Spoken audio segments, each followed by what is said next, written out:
This is for educational purpose only. Our group is allowing our instructor, Mr. Roldan Ardines, to use this as an educational material.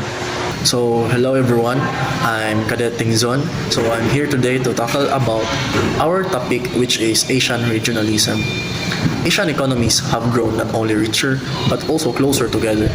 New technological trends have further strengthened ties among them, as have the rise of the China and India and the region's growing weight in the global economy.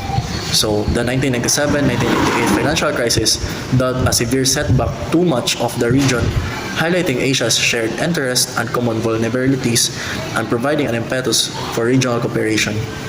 So, in the early stages of Asia's economic takeoff and regional integration proceeded slowly. East Asian economies focused on exporting to developed country markets. The Japanese economist Akamatsu, 1962, famously compared this pattern of development to flying geese. In this model, economies moved information not because they were directly linked to each other, but because they followed the similar paths. Now, Asian economies are becoming closely intertwined.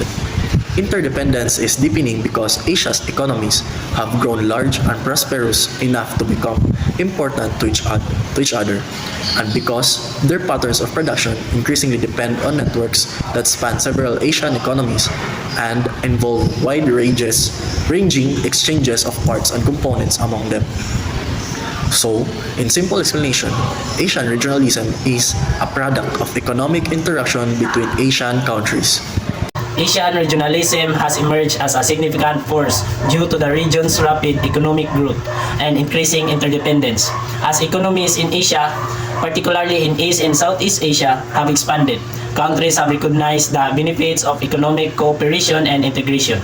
Initiatives such as a Regional Comprehensive Economic Partnership or RCEP and Association of Southeast Asian Nations or ASEAN highlight the region's effort to enhance trade, investment, and economic stability through collective action.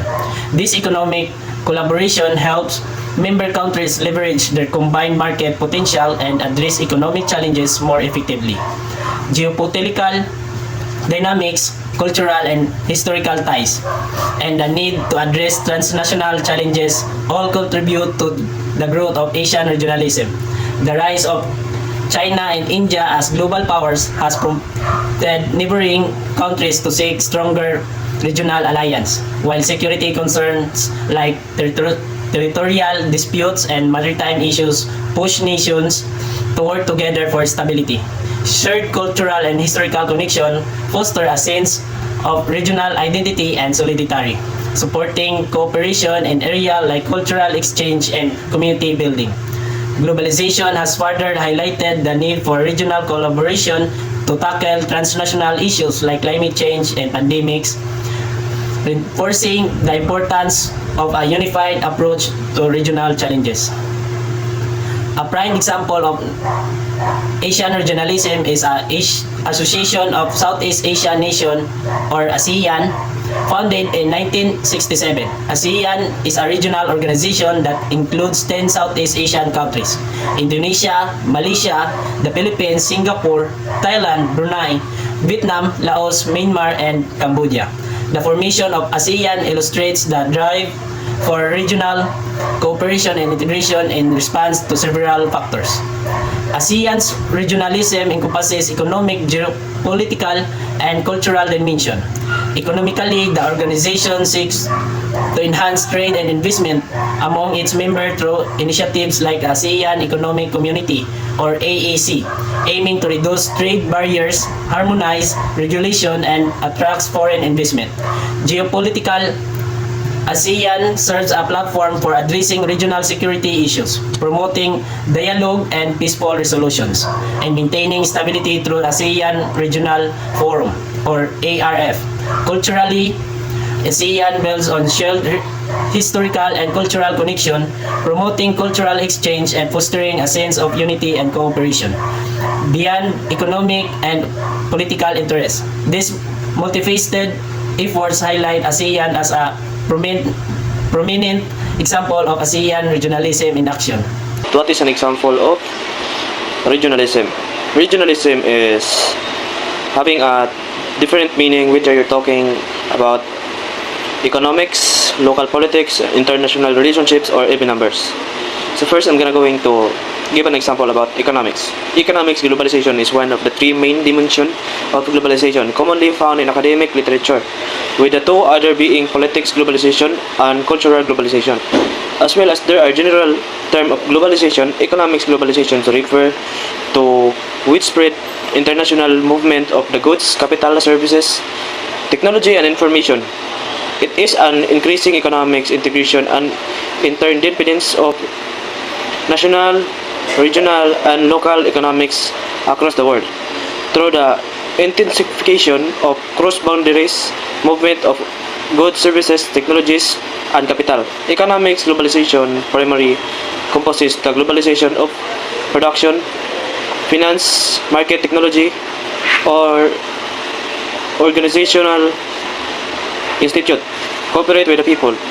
Winning economics globalization has been expanding since the emergence of transnational trade. It has grown at increasing rate due to improve the efficiency of long-distance transportation. Advance in telecommunication, the importance of information rather than the physical capital in other modern economics by developing the science and technology. The rate of globalization has also increased under the framework of General Agreement on Traffics at Trade of World Trade Organization, in which country only cut down trade barrier and open up in other current account and capital accounts. This recent boom has been largely supported by developing economics integration with developing countries through foreign direct investment, lowering cost doing business, the reduction of trade boundaries, and many across boundaries immigration. So next I'm gonna give an example about the second one, which is the international relationship. International relationship allows nation cooperate with one another, pool resources, and share information as a way to face the global issues that beyond in the particular countries or regions. Contemporary global issues includes pandemics, terrorism, and environment.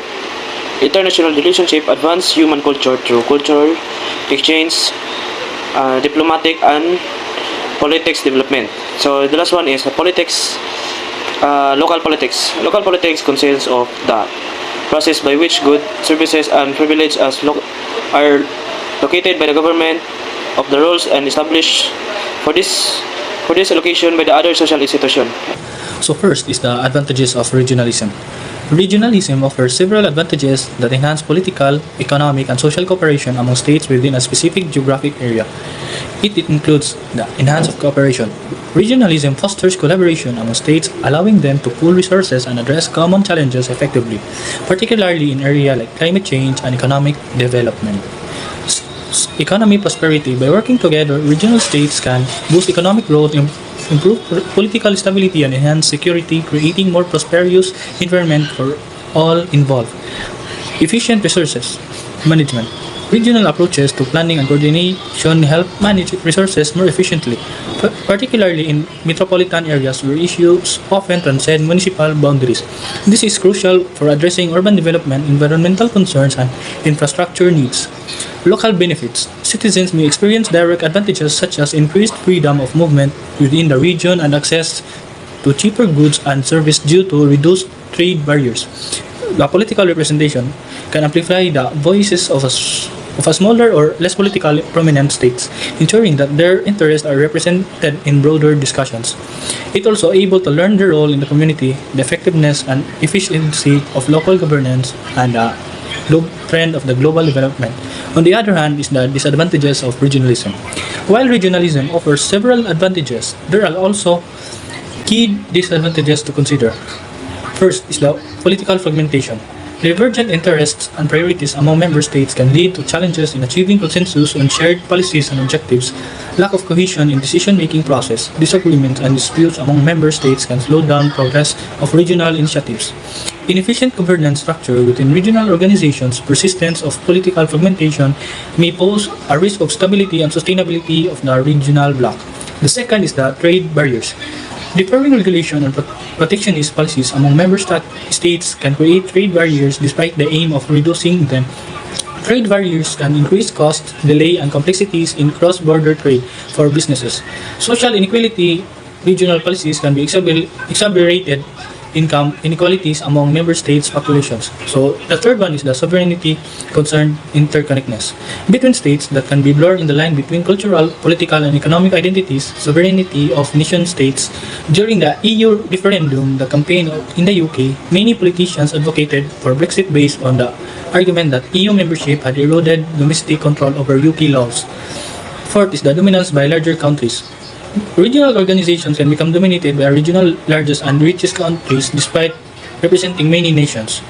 And it also inclusive and keep new individual out, lose their respective independence and lose their respective identities. The factors of regionalism. So the factors of regionalism, which includes the geographical factors, linguistic factors, political, ethnic, economic, religion, language, demand for autonomy, and caste. So the linguistic factor is an important aspect of regionalism because language is a core component of cultural identity and social cohesion within a region. So language not only serves as a primary means of communication, but also carries the history, traditions, values, and collective memories of a community. So when a particular language is spoken predominantly in a region, it becomes a significant marker of regional identity, distinguishing the region from others within the same country. So, the main goal of the factors of regionalism is to promote and protect the interest, identity, and development of a specific region within a larger nation or political entity. So, this can involve advocating for greater political autonomy, economic resources, cultural recognition, or tailored policies that address the unique needs and aspirations of the region's population. So, as its core, regionalism seeks to ensure that the voices and concerns of a particular region are heard and adequately represented, especially in the face of national or centralized policies that might not fully account for regional differences. So, this can lead to a more balanced and equitable development across regions, and reducing disparities and fostering a sense of inclusion and empowerment among regional communities. What is new regionalism? So, new regionalism refers to a contemporary approach in political science and international relations that emphasizes the importance of regional spaces in the context of globalization. Unlike the old regionalism of the post-World War II era, which was largely driven by state-centric approaches to regional integration and primarily focused on economic aspects, new regionalism is characterized by its multidimensional nature. It considers a broader array of factors including economic, political, social, cultural, and environmental dimensions. This paradigm shift began in the late 1980s and early 1990s, influenced by the decline of bipolarity in global politics, the emergence of new economic powers, and the increasing relevance of non-state actors. New regionalism recognizes that regions are not merely geographic spaces but are constructed and defined by social processes, interactions, and institutional frameworks. It also emphasizes the interconnectedness and interdependence among regions, leading to a more complex and layered understanding of regional integration.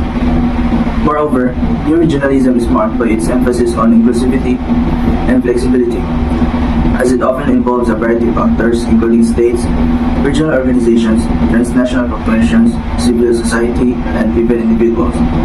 It is seen as a response to the limitations of both global multilateralism and unilateralism, providing middle ground that allows for more localized and context-specific governance structures. This approach also highlights the role of the regionalism in addressing transnational issues such as environmental challenges, security concerns, and economic inequalities, which require coordinated efforts beyond national borders. New regionalism is thus an evolving concept that adapts to the changing dynamics of global governance, representing a shift from the rigid state-centric models of the past to more fluid and adaptive forms of regional cooperation. How does regionalization affect globalization? Regionalization affects globalization by shaping how countries interact both within their regions and with the rest of the world. When countries focus on building stronger economic and political ties within a specific region like European Union or ASEAN, they create regional blocs that can influence global dynamics in several ways. For example, it strengthens regional economies. By forming regional trade agreements and cooperating on economic policies, countries within a region can boost their collective economic strength. This makes them more competitive globally, allowing them to have a stronger voice in international trade and politics. However, this can also lead to regional blocs prioritizing external trade over global trade, which may reduce the level of global economic integration. Secondly is cultural and political cohesion. Regionalization often strengthens cultural and political ties within a region, leading to more unified regional identity. This can enrich global culture by preserving regional tradition and promoting cultural exchange. On the flip side, it can also create division if regions focus too much on their own identity, potentially leading to conflicts or a reduction in global cooperation. So, in summary, regionalization can enhance globalization by creating strong, stable regional blocs that engage actively on the global stage. However, it can also has the potential to create division and challenges if regions become too inward-looking, leading to a more fragmented and less cooperative global landscape. Regionalism in the Philippines refers to the strong sense of the identity and loyalty that individuals or group feels towards this specific region, province, or ethnic group within the countries. The Philippines is an archipelago composed of the 7,000 islands divided into various regions, each within its distinct language, culture, tradition, and historical background. This diversity has fostered a strong regional identity among the Filipinos, often leading to the sense of pride one regional origin. The Philippines is home to numerous ethnic groups, each within own language, customs, and tradition. For the instance of Ilocanos in the north, the Visayas is the central island, and Moros in Mindanao each have distinct cultural identity. That diversity is treating regionalism as people tend to identify more with their local cultures than within a national identity. The historical fragmentation of the Philippines island into various independent kingdoms and sultanates before Spanish colonization contributed to the development of the strong regional identities. Even during the Spanish and American colonial period, regionalism persisted as different regions has varied experiences and the level of the resistance of the collaboration within colonial power. While regionalism in the Philippines highlights the rich cultural diversity of the nation, it also possesses challenges to nation of cohesion and development. Balancing regional identities within the strong sense of the national unity remain an ongoing challenge for the country. The differences between globalization and regionalism. These are two different approaches to economic, political, and social integration. Globalization refers to the process by which businesses, technologies, and cultural practices spread across the world, leading to increased interconnectedness and interdependence among countries. This often involves the reduction of trade barriers, international cooperation, and the spread of ideas and practice globally. On the other hand, regionalism involves countries within a specific region working together to promote their common interests and economic development. This often leads to a formation of regional agreements or organizations focused on improving cooperation and integration within that region. So a prominent example of regionalism is the European Union, where European countries have formed a political and economic union, and it allows for free trade, a common currency, the euro, used by many member countries, and policy that promote economic and political integration among its member states. On the other hand, one of the examples of globalization is the McDonald's, a fast food chain that operates in many countries around the world, standardizing its menu while also adapting to local taste. Its global presence exemplifies how a business can influence and integrate into various cultures and economies across the globe.